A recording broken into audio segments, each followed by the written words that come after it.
بسم اللہ الرحمن الرحیم۔ مختار ثقفی کا امام حسین علیہ السلام کے قاتلوں سے سخت انتقام۔ کتاب کا نام ذوب النظار فی شرح ثأر المعروف ابن نما الحلی کے صفحہ 118 پہ لکھتے ہیں کہ مختار نے امام حسین علیہ السلام کے قاتلوں میں سے جن لوگوں کو قتل کیا، اب میں ان لوگوں کا ذکر کرتا ہوں۔ لکھتے ہیں کہ طبری نے اپنی تاریخ میں ذکر کیا ہے کہ مختار نے امام حسین علیہ السلام اور ان کے اہل بیت علیہ السلام کے قاتلوں کے خلاف پوری طرح کمر کس لی تھی۔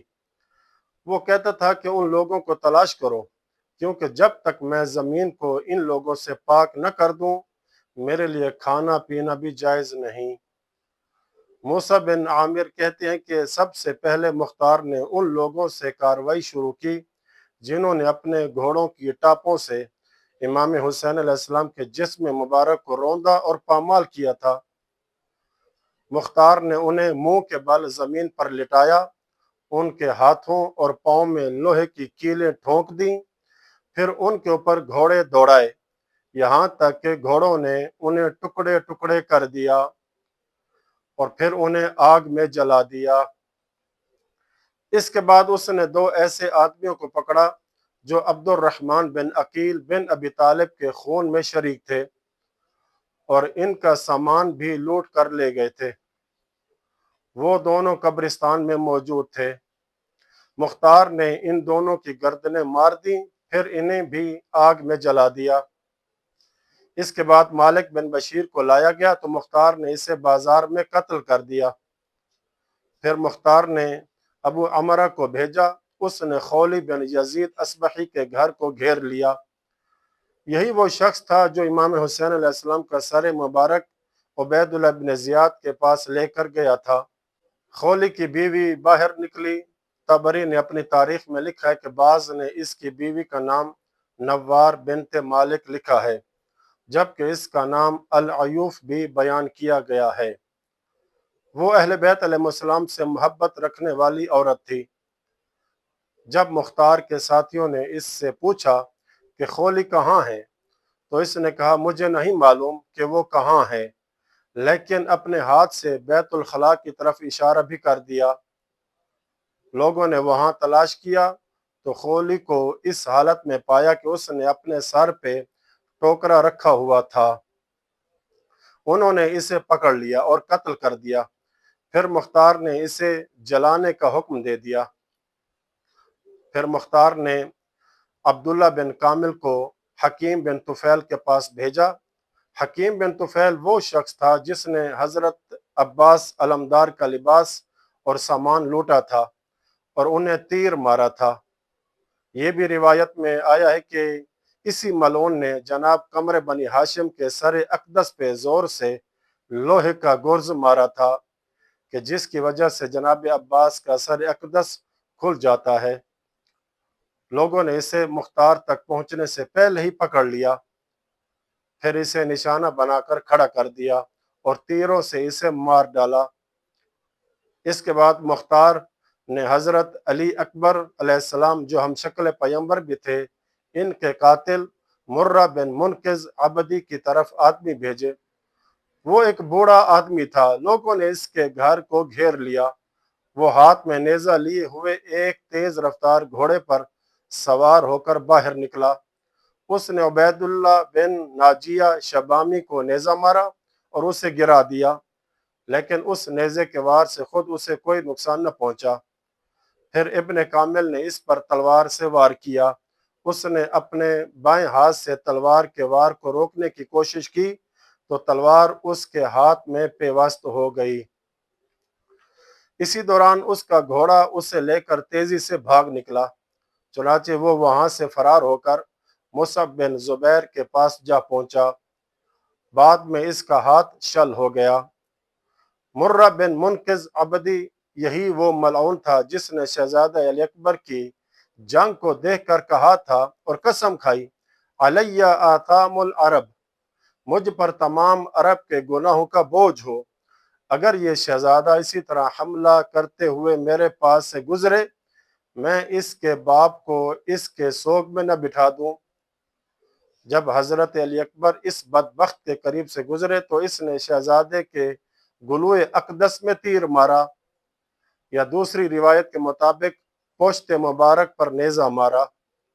مگر محققین لکھتے ہیں کہ صحیح یہ ہے کہ اس ملعون نے حضرت علی اکبر کے سر اقدس پہ اس زور سے تلوار ماری کہ شہزادہ کا سر اقدس شگافتہ ہو گیا اور زین پر سنبھل نہ سکے۔ اس کے بعد زید بن رکات کو لایا گیا۔ طبری نے اپنی تاریخ میں لکھا ہے کہ مختار نے عبداللہ شاکری کو ایک شخص کے پاس بھیجا جو قبیلہ جم سے تھا، اس کا نام زید بن رکات تھا۔ یہ ملعون کہا کرتا تھا کہ میں نے ان میں سے ایک نوجوان کو تیر مارا جبکہ وہ اپنے ہاتھ کی ہتھیلی اپنی پیشانی پر رکھ کر تیروں سے بچاؤ کر رہا تھا، چنانچہ میں نے اس کا ہاتھ اس کی پیشانی میں پیوست کر دیا اور وہ اپنے ہاتھ کو اپنی پیشانی سے ہٹا نہ سکا۔ ابو مخنف کہتے ہیں کہ مجھ سے ابو عبد الاعلی زبیدی نے بیان کیا کہ وہ نوجوان عبداللہ بن مسلم بن عقیل تھا، یعنی وہ نوجوان حضرت مسلم بن عقیل کا فرزند تھا۔ جب ان کا ہاتھ ان کی پیشانی میں پیوست ہو گیا تو اس نے کہا، اے اللہ، انہوں نے ہمیں معمولی اور بے وقت سمجھا اور ہمیں ذلیل کیا۔ اے اللہ، انہیں بھی اسی طرح قتل کر جیسے انہوں نے ہمیں قتل کیا، اور انہیں بھی اسی طرح ذلیل کر جیسے انہوں نے ہمیں ذلیل کیا۔ پھر اس ملعون نے اس نوجوان کو ایک اور تیر مارا اور اسے قتل و شہید کر دیا۔ اس کے بعد یہ ملعون خود روایت کرتا ہے کہ میں اس نوجوان کے پاس پہنچا تو وہ شہید ہو چکا تھا۔ میں نے اپنا وہ تیر جس سے میں نے اسے قتل کیا تھا اس کے جسم کے اندر سے نکالا، پھر میں اس تیر کو اس کی پیشانی سے نکالنے کے لیے مسلسل ہلاتا رہا اور کھینچتا رہا یہاں تک کہ میں نے اسے نکال لیا، لیکن تیر کا پھل اس کی پیشانی میں پیوست رہ گیا جسے میں نکالنے پر قادر نہ ہو سکا۔ جب ابن کامل اس کے گھر پہنچا تو اس کے گھر کو گھیر لیا، لوگ اس پر حملہ کر کے اندر داخل ہو گئے۔ وہ تلوار میان سے نکالے ہوئے ان کے مقابلے میں نکلا کیونکہ وہ بہادر آدمی تھا۔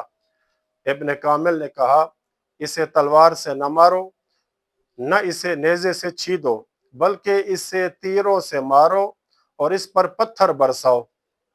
انہوں نے ایسا ہی کیا یہاں تک کہ وہ گر پڑا۔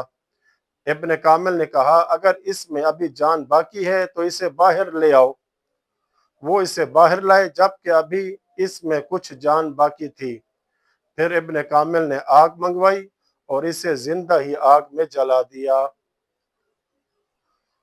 عمرو بن صبح کا قتل۔ مختار نے قبیلہ صدا کے ایک شخص کو بھی تلاش کیا جس کا نام عمرو بن صبح تھا۔ وہ کہا کرتا تھا کہ میں نے ان میں سے یعنی کربلا والوں کو بعض کو میں نے نیزے مارے اور ان میں سے کچھ کو زخمی کیا، لیکن میں نے ان میں سے کسی کو قتل نہیں کیا۔ اس کو زنجیروں میں جکڑ کر لایا گیا۔ مختار نے حکم دیا کہ میرے پاس نیزے لاؤ، حکم دیا کہ اس ملعون کو نیزوں سے مارتے رہو یہاں تک کہ مر جائے۔ چنانچہ اسے نیزوں سے مارا گیا یہاں تک کہ وہ جہنم واصل ہو گیا۔ سنان بن انس ملعون۔ مختار نے سنان بن انس کو تلاش کیا، یہ امام حسین علیہ السلام کے قتل کا دعویٰ کیا کرتا تھا۔ مختار کو معلوم ہوا کہ وہ بصرہ بھاگ گیا ہے تو مختار نے اس کے گھر کو منہدم کروا دیا۔ پھر وہ بصرہ سے قادسیہ کی طرف روانہ ہوا۔ اس پر مختار کے جاسوس مقرر تھے، چنانچہ انہوں نے مختار کو اس کے بارے اطلاع دے دی۔ مختار نے سنان بن انس کو عزیب اور قادسیہ کے درمیان پکڑ لیا، پہلے اس ملعون کی انگلیاں کاٹیں، پھر اس کے دونوں ہاتھ کاٹے، پھر پاؤں کاٹ دیے۔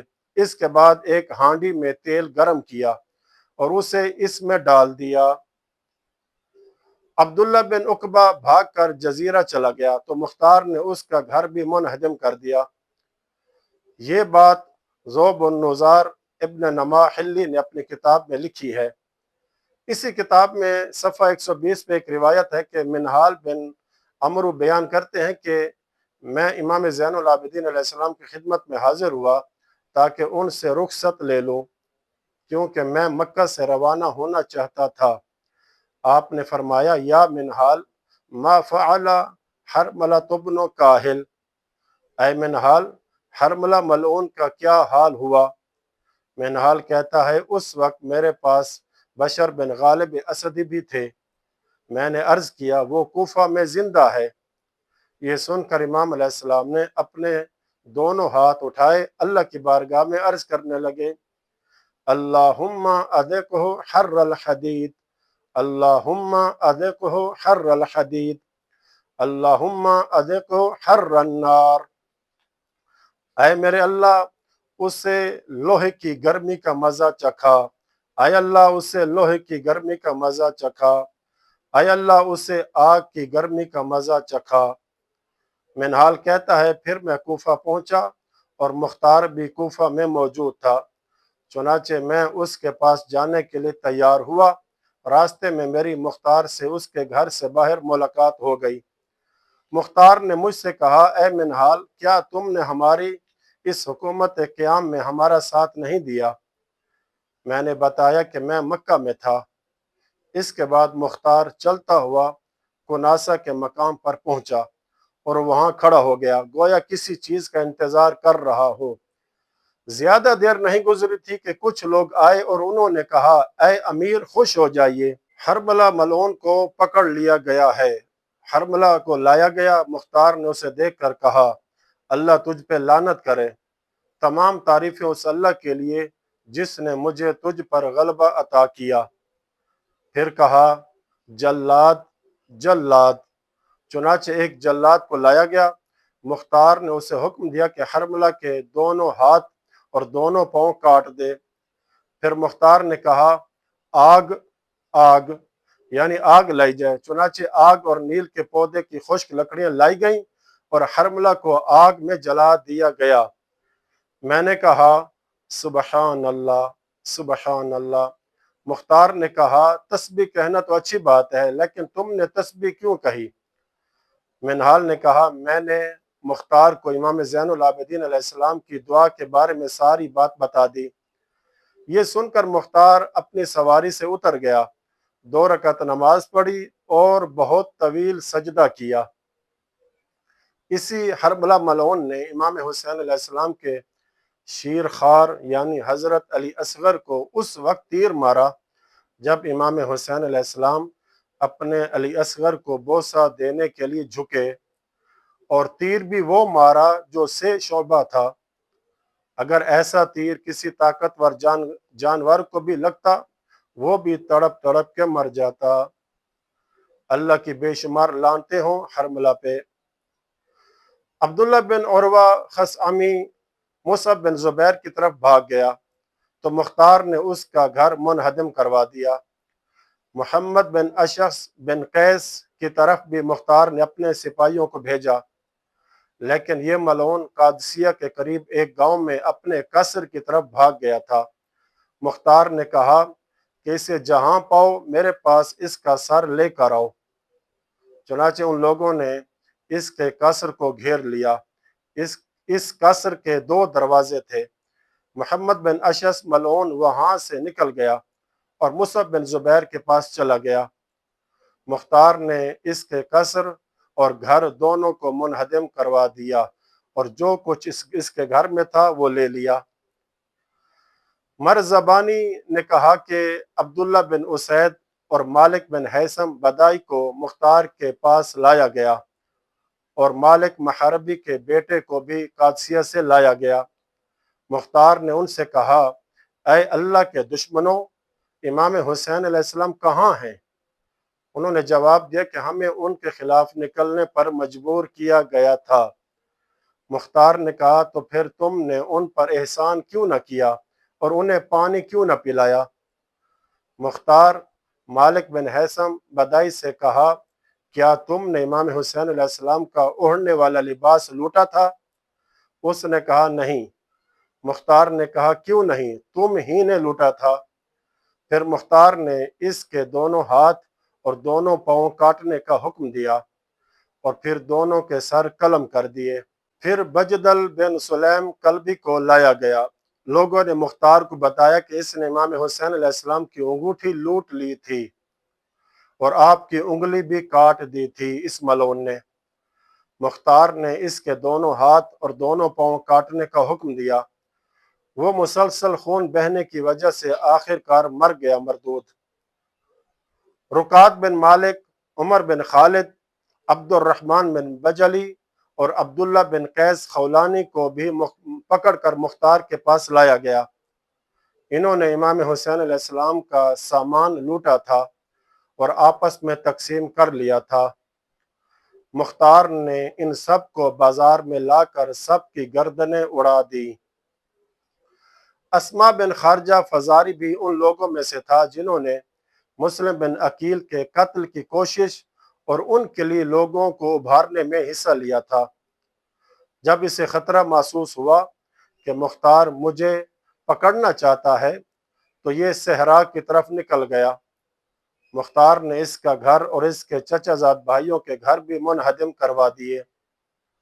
شمر ملعون نے ان اونٹوں میں سے جو امام حسین علیہ السلام کے سامان کے نیچے تھے کچھ اونٹ لوٹ لیے تھے۔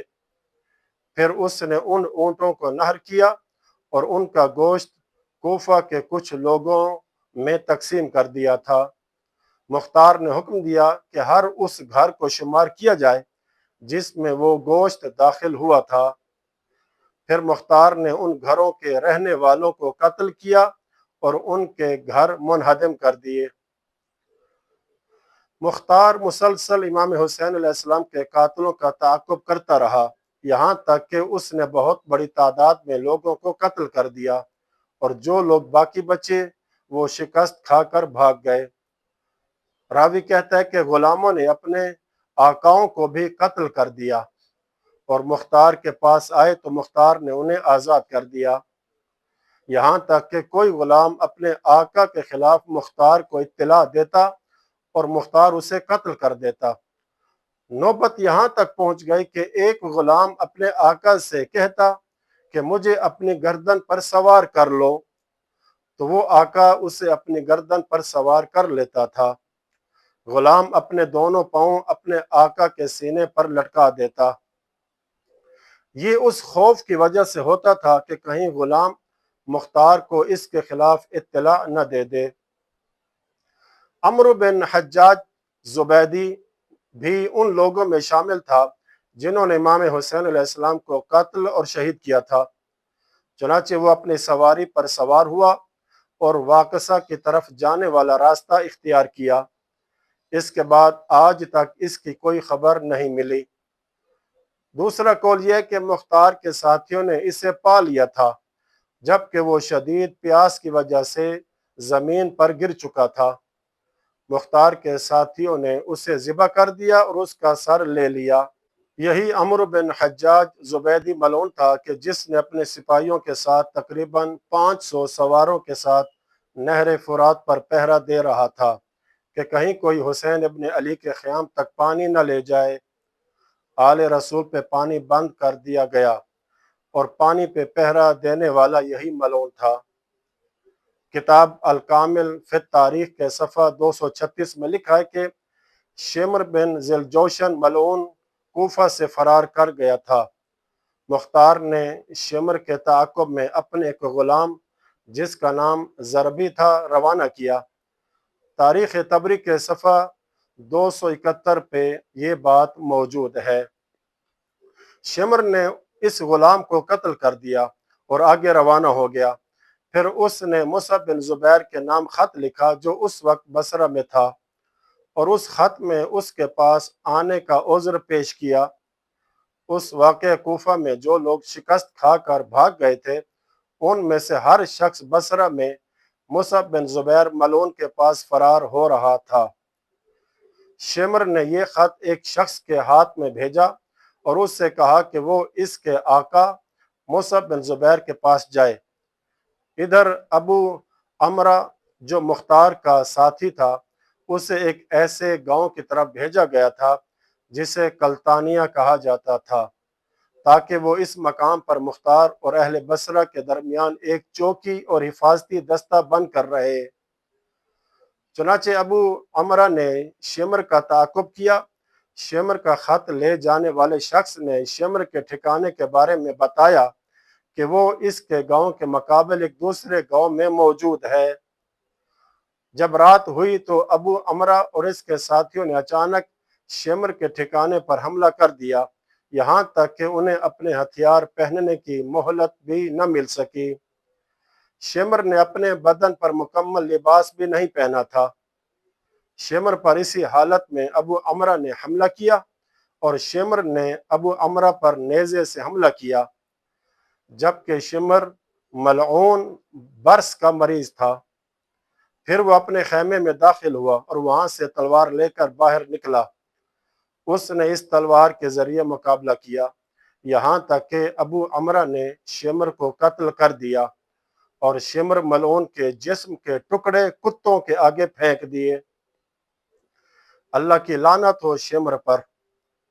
یہ بات کتاب ثمرات الاعواد کی جلد نمبر 2 صفحہ 137 پہ موجود ہے۔ علامہ مجلسی نے اپنی بحار الانوار کی جلد نمبر 45 صفحہ 338 پہ لکھا ہے کہ ابو عمرہ نے شمر کو گرفتار کر کے اسے مختار کے پاس بھیج دیا۔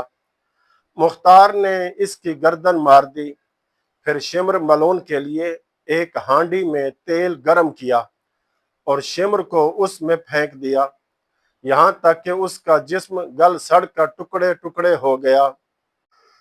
پس کیا ہی عظیم فضیلت تھی جو مختار نے حاصل کی، اور کیا ہی بڑا اجر تھا جسے اس نے محفوظ کر لیا۔ یقیناً رسول خدا صلی اللہ علیہ وسلم مختار کے اس فعل سے خوش ہوئے، اور اس بات سے بھی کہ اس نے آپ کی اطرت اور اہل بیت علیہ السلام کے دلوں میں خوشی داخل کی۔